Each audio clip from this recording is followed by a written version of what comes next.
घर पर आई हुई किसी स्त्री, बहू, बेटी को ये एक चीज जरूर दें। दोस्तों, एक बार नारद जी भगवान श्री कृष्ण से मिलने के लिए द्वारिका धाम पहुंचे। नारद जी को देखकर भगवान श्री कृष्ण कहते हैं, आइए देवर्षि, द्वारिका में आपका स्वागत है। आज किस प्रयोजन से द्वारिका में आपका आगमन हुआ है? हे प्रभु, आप सब कुछ जानते हैं, फिर भी पूछते हैं। फिर भी आप आज्ञा दे तो मैं कुछ पूछूं। हे प्रभु, एक स्त्री एक पुरुष से सबसे अधिक किस चीज की इच्छा होती है? जब एक कन्या विवाह के बाद अपने ससुराल में जाती है तो वह सबसे अधिक किस चीज की इच्छा रखती है, जो स्वर्ण, गहने, भोजन आदि से भी बढ़कर हैं?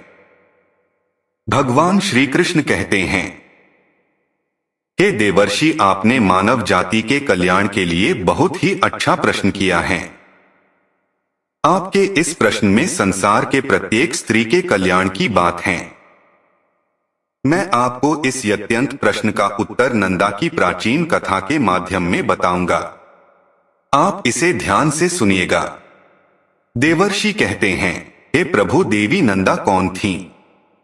उसका आचार विचार कैसा था?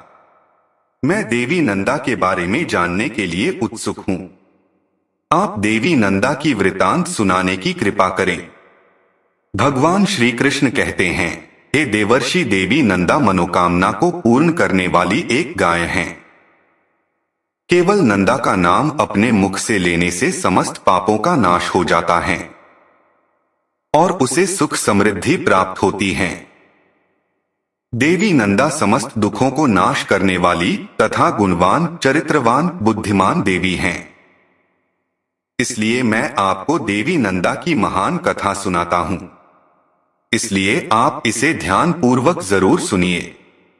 देवर्षि कहते हैं, हे प्रभु, आज मेरा जीवन धन हो जाएगा, क्योंकि आज मुझे देवी नंदा की कथा आपके मुख से सुनने के लिए मिलेगा और इसका प्रचार करूंगा। तब भगवान श्री कृष्ण कहते हैं, पूर्व काल में पृथ्वी पर प्रभंजन नाम से प्रसिद्ध एक महाबली राजा हो गए हैं। एक दिन में उस वन में मुग का शिकार खेल रहे थे। उन्होंने देखा एक झाड़ी के भीतर मृगी खड़ी है। वह राजा के ठीक सामने पड़ती थी। प्रभंजन ने अत्यंत तीक्ष्ण बाण चलाकर मृगी को बांध डाला। आहत हरिणी ने चकित होकर चारों ओर दृष्टिपात किया। फिर हाथ में धनुष बाण धारण किए राजा को खड़ा देख वह बोलियो, मूढ़, यह तूने क्या किया? तुम्हारा यह कर्म पापपूर्ण है। मैं यहां नीचे मुंह किए खड़ी थी और निर्भय होकर अपने बच्चे को दूध पिला रही थी। इसी अवस्था में तूने इस वन के भीतर मुझ निरपराध हरिणी को अपने वज्र के समान बाण का निशाना बनाया है। तेरी बुद्धि बड़ी खोटी है, इसलिए तू मांस खाने वाले पशु की योनि में पड़ेगा। इस कंटकाकीर्ण वन में तू व्याघ्र हो जा। मृगी का यह शाप सुनकर सामने खड़े हुए राजा की संपूर्ण इंद्रियां व्याकुल हो उठीं। वे हाथ जोड़कर बोले, कल्याणी, मैं नहीं जानता था कि तू बच्चे को दूध पिला रही है। अनजान में मैंने तेरा वध किया है। आंख मुझ पर प्रसन्न हो। मैं व्याघ्र योनि को त्याग कर पुनः मनुष्य शरीर को कब प्राप्त करूंगा? अपने इस शाप के उद्धार की अवधि तो बता दो। राजा के ऐसा कहने पर मृगी बोली, राजन, आज से 100 वर्ष बीतने पर यहाँ नंदा नाम की एक गौ आएगी। उसके साथ तुम्हारा वार्तालाप होने पर इस शाप का अंत हो जाएगा। फिर भगवान श्री कृष्ण जी कहते हैं, हे देवर्षि, मृगी के कथनानुसार राजा प्रभंजन व्याघ्र हो गए। उस व्याघ्र की आकृति बड़ी ही घोर और भयानक थी। वह उस वन में काल के वशीभूत हुए मृगी, अन्य चौपायों तथा मनुष्यों को भी मार मार कर खाने और रहने लगा। वह अपनी निंदा करते हुए कहता था, हाय, अब मैं पुनः कब मनुष्य शरीर धारण करूंगा? अब से नीच योनि में डालने वाला ऐसा निंदनीय कर्म, महान पाप नहीं करूंगा। अब इस योनि में मेरे द्वारा पुण्य नहीं हो सकता।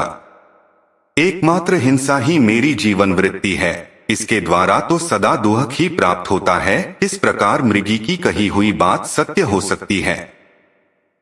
जब व्याघ्र को उस वन में रहते 100 वर्ष हो गए, तब एक दिन वहां गौओं का एक बहुत बड़ा झुंड उपस्थित हुआ। वहां घास और जल की विशेष सुविधा थी, वही गौओं के आने में कारण हुई। आते ही गौओं के विश्राम के लिए बाड़ लगा दी गई। ग्वालों के रहने के लिए भी साधारण घर और स्थान की व्यवस्था की गई। गोचर भूमि तो वहां थी ही, सबका पड़ाव पड़ गया। वन के पास का स्थान गौओं के रंभाने की भारी आवाज से गूंजने लगा। मतवाले गोप चारों ओर से उसको समुदाय की रक्षा करते थे। गौओं के झुंड में एक बहुत ही हृष्ट पुष्ट तथा संतुष्ट रहने वाली गाय थी, उसका नाम था नंदा। वही उस झुंड में प्रधान थी तथा सबके आगे निर्भय होकर चला करती थी। एक दिन वह अपने झुंड से बिछुड़ गई और चरते चरते पूर्वोक्त व्याघ्र के सामने जा पहुंची। व्याघ्र उसे देखते ही खड़ी रह कहता हुआ उसकी ओर दौड़ा और निकट आकर बोला, आज विधाता ने तुझे मेरा ग्रास नियत किया है, क्योंकि तू स्वयं यहाँ आकर उपस्थित हुई है।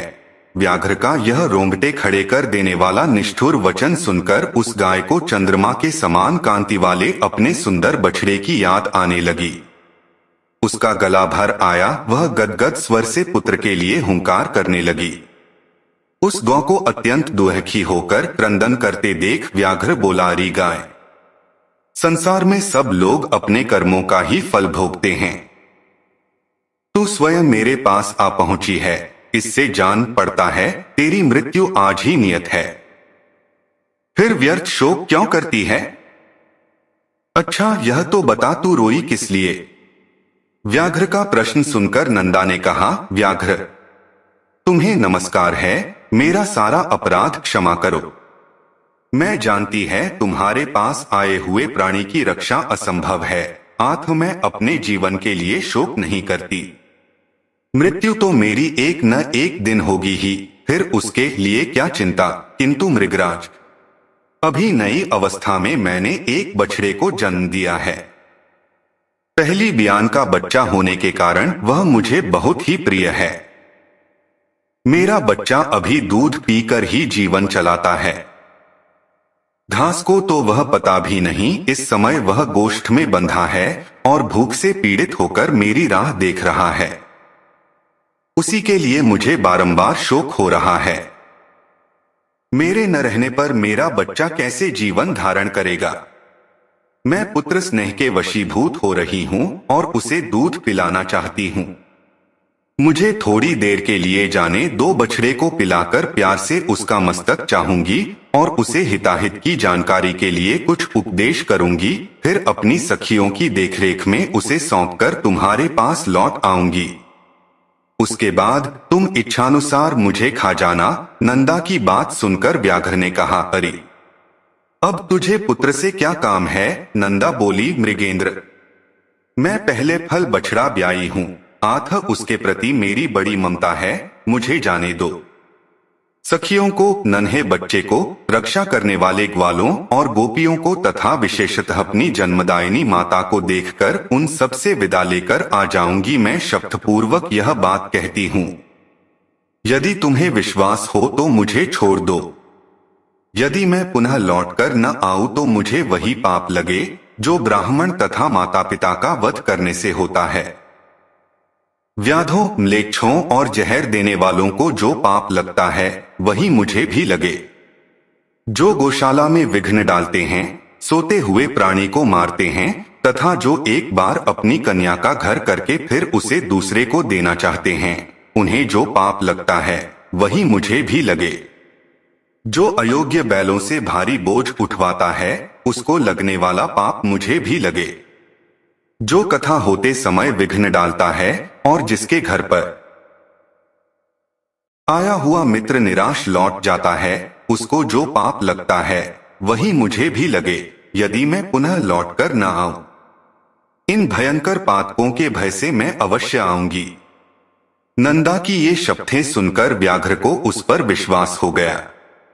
वह बोला, गाय, तुम्हारी इन शपथों से मुझे विश्वास हो गया है, पर कुछ लोग तुमसे यह भी कहेंगे कि स्त्री के साथ हास परिहास में, विवाह में, गौ को संकट से बचाने में तथा प्राण संकट उपस्थित होने पर जो शपथ की जाती है उसकी उपेक्षा से पाप नहीं लगता, किंतु तुम इन बातों पर विश्वास न करना। इस संसार में कितने ही ऐसे नास्तिक हैं जो मूर्ख होते हुए भी अपने को पंडित समझते हैं। वे तुम्हारी बुद्धि को क्षण भर में भ्रम में डाल देंगे। जिनके चित्त पर अज्ञान का पर्दा पड़ा रहता है वे क्षुद्र मनुष्य कुतर्कपूर्ण युक्तियों और दृष्टांतों से दूसरों को मोह में डाल देते हैं। इसलिए तुम्हारी बुद्धि में यह बात नहीं आनी चाहिए कि मैंने शपथ द्वारा व्याघ्र को उगलिया। तुमने ही मुझे धर्म का सारा मार्ग दिखाया है। एक आथ इस समय तुम्हारी जैसी इच्छा हो करो, नंदा बोली साधो। तुम्हारा कथन ठीक है, तुम्हें कौन ठग सकता है? जो दूसरों को ठगना चाहता है वह तो अपने आप को ही ठगता है। व्याघ्र ने कहा, गाय अब तुम जाओ। पूर्वत्सले अपने पुत्र को देखो, दूध पिलाओ, उसका मस्तक चाटो तथा माता, भाई, सखी, स्वजन एवं बंधु बांधव का दर्शन करके सत्य को आगे रखकर शीघ्र ही यहाँ लौट आओ। भगवान श्री कृष्ण कहते, वह पुत्रवत्सला धेनु बड़ी सत्यवादिनी थी। पूर्वोक्त प्रकार से शपथ करके जब वह व्याघ्र की आज्ञा ले चुकी तब गोष्ठ की ओर चली। उसके मुख पर आंसुओं की धारा बह रही थी। वह अत्यंत दीन भाव से कांप रही थी। उसके हृदय में बड़ा दुख था।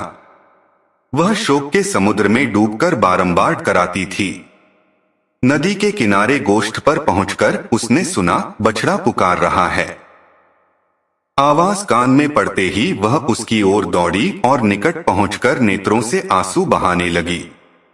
माता को निकट पाकर बछड़े ने शंकित होकर पूछा, मां, आज क्या हो गया है? मैं तुम्हें प्रसन्न नहीं देखता।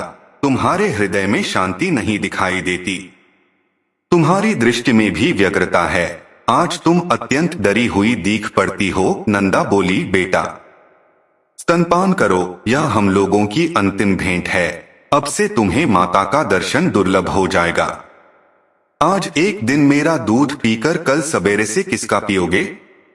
वत्स, मुझे अभी लौट जाना है। मैं शपथ करके यहाँ आई हूँ।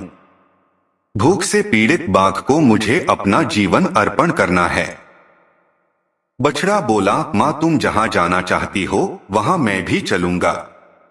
तुम्हारे साथ मेरा भी मर जाना ही अच्छा है। तुम न रहोगी तो मैं अकेले भी तो मर ही जाऊंगा। फिर साथ ही क्यों न मरूं? यदि बाघ तुम्हारे साथ मुझे भी मार डालेगा तो निश्चय ही मुझको वह उत्तम गति मिलेगी जो मातृभक्त पुत्रों को मिला करती है। आथ मैं तुम्हारे साथ अवश्य चलूंगा। माता से बिछुड़े हुए बालक के जीवन का क्या प्रयोजन है? केवल दूध पीकर रहने वाले बच्चों के लिए माता के समान दूसरा कोई बंधु नहीं है।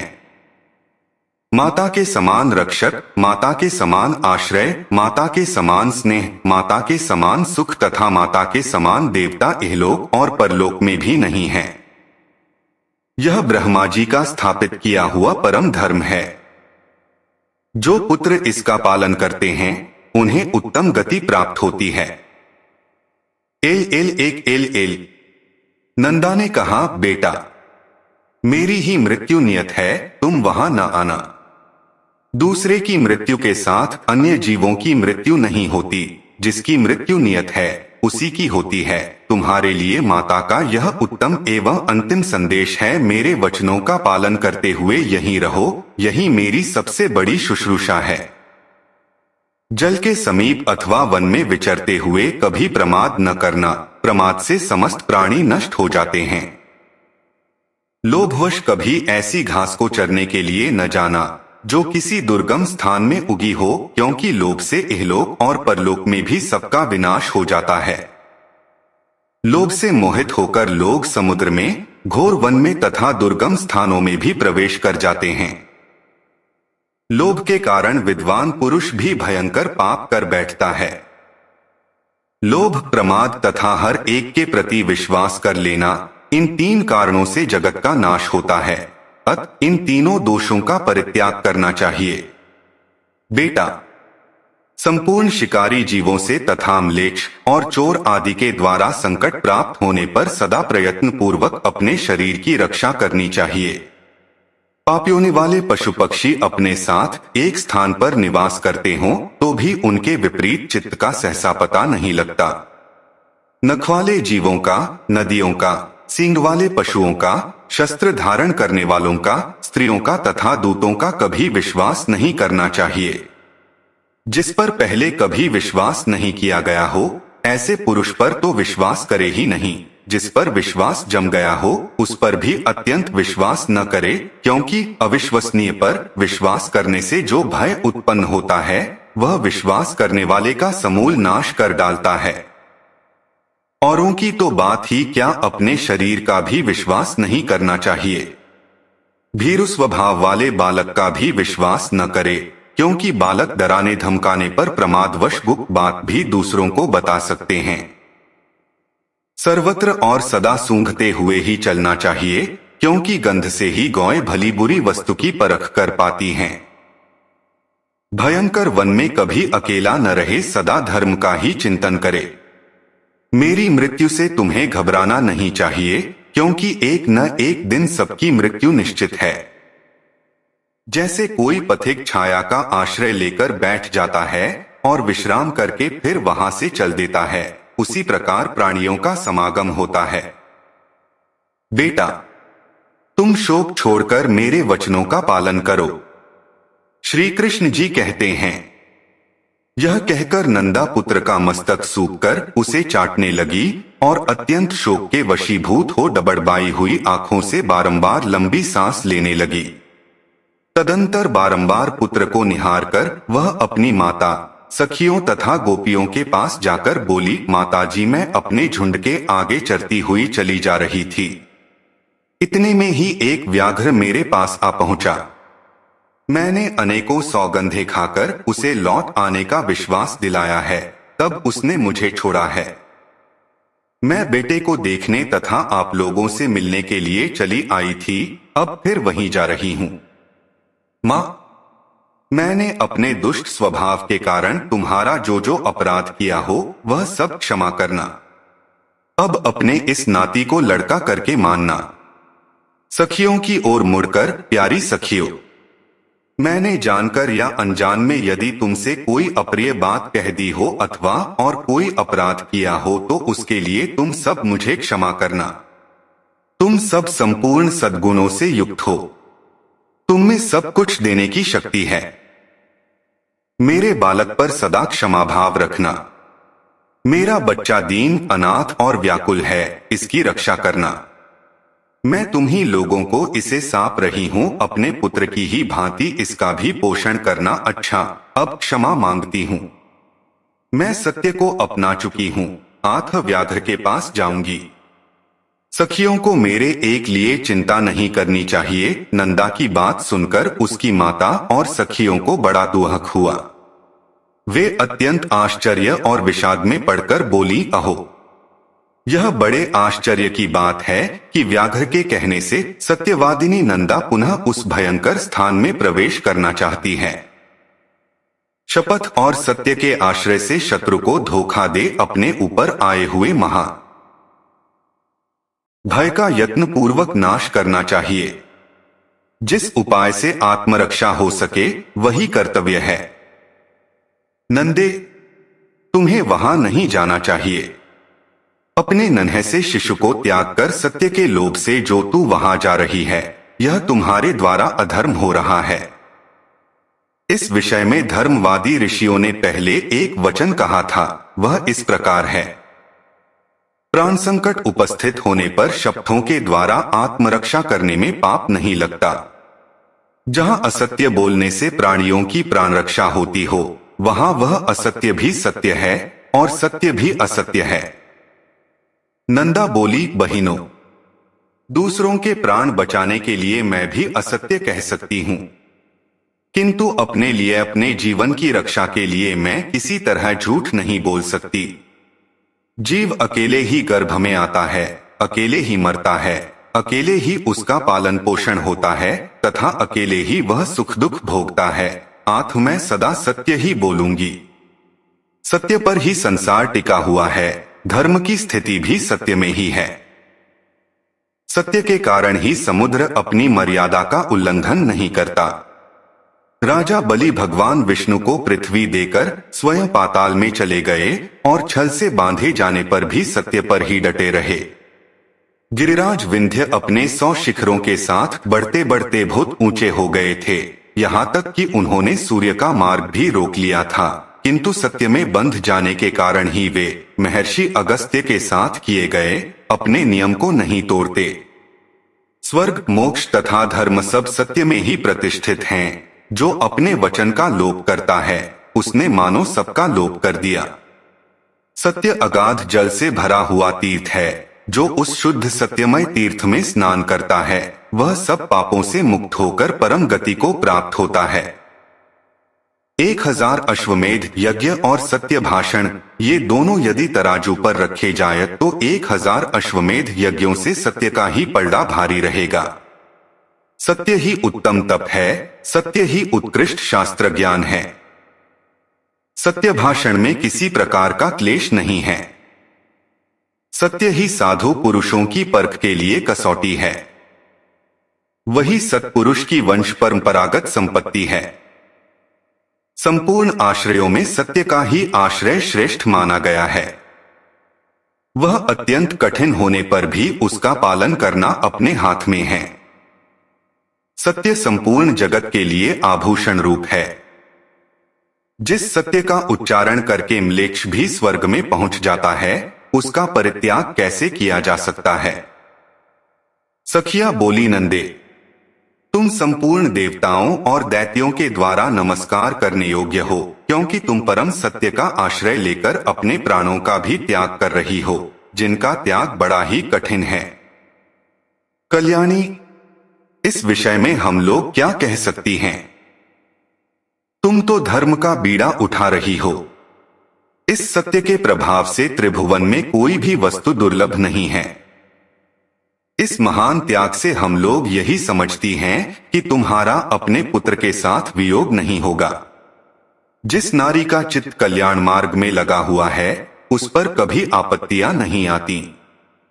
श्री कृष्ण जी कहते हैं, तदंतर गोपियों से मिलकर तथा समस्त गो समुदाय की परिक्रमा करके वहां के देवताओं और वृक्षों से विदा ले नंदा वहां से चल पड़ी।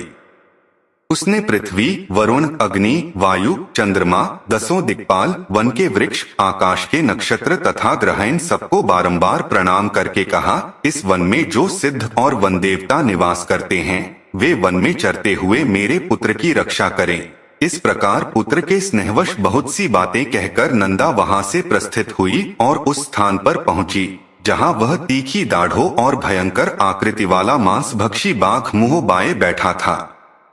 उसके पहुंचने के साथ ही उसका बछड़ा भी अपनी पूंछ ऊपर को उठाए अत्यंत वेग से दौड़ता हुआ वहां आ गया और अपनी माता और व्याघ्र दोनों के आगे खड़ा हो गया। पुत्र को आया देख तथा सामने खड़े हुए मृत्यु रूप बाघ पर दृष्टि डालकर उस गौ ने कहा, मृगराज, मैं सत्य धर्म का पालन करती हुई तुम्हारे पास आ गई हूं, अब मेरे मांस से तुम इच्छानुसार अपनी तृप्ति करो। व्याघ्र बोला, गाय, तुम बड़ी सत्यवादिनी निकली। कल्याणी, तुम्हारा स्वागत है। सत्य का आश्रय लेने वाले प्राणियों का कभी कोई अमंगल नहीं होता। तुमने लौटने के लिए जो पहले सत्यपूर्वक शपथ की थी उसे सुनकर मुझे बड़ा कौतूहल हुआ था कि यह जाकर फिर कैसे लौटेगी। तुम्हारे सत्य की परीक्षा के लिए ही मैंने पुनः तुम्हें भेज दिया था, अन्यथा मेरे पास आकर तुम जीती जागती कैसे लौट सकती थी। मेरा वह कौतूहल पूरा हुआ। मैं तुम्हारे भीतर सत्य खोज रहा था, वह मुझे मिल गया। इस सत्य के प्रभाव से मैंने तुम्हें छोड़ दिया। आज से तुम मेरी बहन हुई और यह तुम्हारा पुत्र मेरा भांजा हो गया। शुभे, तुमने अपने आचरण से मुझ महान पापी को यह उपदेश दिया है कि सत्य पर ही संपूर्ण लोक प्रतिष्ठित है। सत्य के ही आधार पर धर्म टिका हुआ है। कल्याणी, तृण और लताओं सहित भूमि के वे प्रदेश धन्य हैं जहां तुम निवास करती हो। जो तुम्हारा दूध पीते हैं वे धन्य हैं, कृतार्थ हैं। उन्होंने ही पुण्य किया है और उन्होंने ही जन्म का फल पाया है। देवताओं ने मेरे सामने यह आदर्श रखा है, गांव में ऐसा सत्य है। यह देखकर अब मुझे अपने जीवन से अरुचि हो गई। अब मैं वह कर्म करूंगा जिसके द्वारा पाप से छुटकारा पा जाऊं। अब तक मैंने हजारों जीवों को मारा और खाया है। मैं महान पापी, दुराचारी, निर्दयी और हत्यारा हूं। पता नहीं ऐसा दारुण कर्म करके मुझे किन लोकों में जाना पड़ेगा। बहन, इस समय मुझे अपने पापों से शुद्ध होने के लिए जैसी तपस्या करनी चाहिए उसे संक्षेप में बताओ, क्योंकि अब विस्तार पूर्वक सुनने का समय नहीं है। गाय बोली, भाई बाघ, विद्वान पुरुष सत्ययुग में तप की प्रशंसा करते हैं और त्रेता में ज्ञान तथा उसके सहायक कर्म की, द्वापर में यज्ञों को ही उत्तम बतलाते हैं, किंतु कलयुग में एकमात्र दान ही श्रेष्ठ माना गया है। संपूर्ण दानों में एक ही दान सर्वोत्तम है, वह है संपूर्ण भूतों को अभयदान। इससे बढ़कर दूसरा कोई दान नहीं है। जो समस्त चराचर प्राणियों को अभयदान देता है वह सब प्रकार के भय से मुक्त होकर परब्रह्म को प्राप्त होता है। अहिंसा के समान न कोई दान है न कोई तपस्या। जैसे हाथी के पदचिह्न में अन्य सभी प्राणियों के पदचिह्न समा जाते हैं, उसी प्रकार अहिंसा के द्वारा सभी धर्म प्राप्त हो जाते हैं। योग एक ऐसा वृक्ष है जिसकी छाया तीनों ताप का विनाश करने वाली है। धर्म और ज्ञान उस वृक्ष के फूल हैं। स्वर्ग तथा मोक्ष उसके फल हैं। जो आध्यात्मिक, आधिदैविक और आधिभौतिक इन तीनों प्रकार के दुहकों से संतप्त हैं, वे इस योग वृक्ष की छाया का आश्रय लेते हैं। वहां जाने से उन्हें उत्तम शांति प्राप्त होती है, जिससे फिर कभी दुहकों के द्वारा वे बाधित नहीं होते। यही परम कल्याण का साधन है जिसे मैंने संक्षेप से बताया है। तुम्हें ये सभी बातें ज्ञात हैं, केवल मुझसे पूछ रहे हो। एल व्याघ्र ने कहा, पूर्व काल में मैं एक राजा था, किंतु एक मृगी के शाप से मुझे बाघ का शरीर धारण करना पड़ा। तब से निरंतर प्राणियों का वध करते रहने के कारण मुझे सारी बातें भूल गई थीं। इस समय तुम्हारे संपर्क और उपदेश से फिर उनका स्मरण हो आया है। तुम भी अपने इस सत्य के प्रभाव से उत्तम गति को प्राप्त होगी। अब मैं तुमसे एक प्रश्न और पूछता हूँ। मेरे सौभाग्य से तुमने आकर मुझे धर्म का स्वरूप बताया जो सत्पुरुषों के मार्ग में प्रतिष्ठित है। कल्याणी, तुम्हारा नाम क्या है? नंदा बोली, मेरे यूथ के स्वामी का नाम नंद है, उन्होंने ही मेरा नाम नंदा रख दिया है। श्री कृष्ण जी कहते हैं, नंदा का नाम कान में पड़ते ही राजा प्रभंजन शाप से मुक्त हो गए। उन्होंने पुनः बल और रूप से संपन्न राजा का शरीर प्राप्त कर लिया। इसी समय सत्य भाषण करने वाली यशस्विनी नंदा का दर्शन करने के लिए साक्षात धर्म वहां आए और इस प्रकार बोले, नंदे मैं धर्म है, तुम्हारी सत्यवाणी आकृष्ट होकर यहाँ आया है। तुम मुझसे कोई श्रेष्ठ वर मांग लो। धर्म के ऐसा कहने पर नंदा ने यह वर मांगा, धर्मराज, आपकी कृपा से मैं पुत्र सहित उत्तम पद को प्राप्त हो तथा यह स्थान मुनियों को धर्म प्रदान करने वाला शुभ तीर्थ बन जाए। देवेश्वर, यह सरस्वती नदी आज से मेरे ही नाम से प्रसिद्ध हो, इसका नाम नंदा पड़ जाए। आपने वर देने को कहा, इसलिए मैंने यही वर मांगा है। देवी नंदा तत्काल ही सत्यवादियों के उत्तम लोक में चली गई। राजा प्रभंजन ने भी अपने पूर्वोपार्जित राज्य को पा लिया। नंदा सरस्वती के तट से स्वर्ग को गई थी तथा उसने धर्मराज से इस आशय का वरदान भी मांगा था, इसलिए विद्वानों ने यहाँ सरस्वती का नाम नंदा रख दिया। जो मनुष्य वहां आते समय सरस्वती के नाम का उच्चारण मात्र कर लेता है वह जीवन भर सुख पाता है और मृत्यु के पश्चात देवता होता है। स्नान और जलपान करने से सरस्वती नदी मनुष्यों के लिए स्वर्ग की सीढ़ी बन जाती है। अष्टमी के दिन जो लोग एकाग्रचित होकर सरस्वती में स्नान करते हैं ये मृत्यु के बाद स्वर्ग में पहुंचकर सुख भोगते हुए आनंदित होते हैं। सरस्वती नदी सदा ही स्त्रियों को सौभाग्य प्रदान करने वाली है। तृतीया को यदि उसका सेवन किया जाए तो वह विशेष सौभाग्यदायिनी होती है। उस दिन उसके दर्शन से भी मनुष्य को पापराशि से छुटकारा मिल जाता है। जो पुरुष उसके जल का स्पर्श करते हैं उन्हें भी मुनीश्वर समझना चाहिए। वहां चांदी दान करने से मनुष्य रूपवान होता है। ब्रह्मा की पुत्री यह सरस्वती नदी परम पावन और पुण्यसलीला है, यही नंदा नाम से प्रसिद्ध है। फिर जब यह स्वच्छ जल से युक्त हो दक्षिण दिशा को ओर प्रवाहित होती है तब विपुला या विशाला नाम धारण करती है। वहां से कुछ ही दूर आगे जाकर यह पुनः पश्चिम दिशा की ओर मुड़ गई है। वहां से सरस्वती की धारा प्रकट देखी जाती है। उसके तटों पर अत्यंत मनोहर तीर्थ और देव मंदिर हैं जो मुनियों और सिद्ध पुरुषों द्वारा भली भांति सेवित हैं। नंदा तीर्थ में स्नान करके यदि मनुष्य सुवर्ण और पृथ्वी आदि का दान करे तो वह महान अभ्युदयकारी तथा अक्षय फल प्रदान करने वाला होता है। हे देवर्षि, मैंने आपको देवी नंदा की वृतांत सुनाया।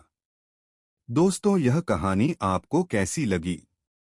कमेंट करके जरूर बताइए तथा इसी प्रकार के वीडियो देखने के लिए चैनल को सब्सक्राइब जरूर करिएगा।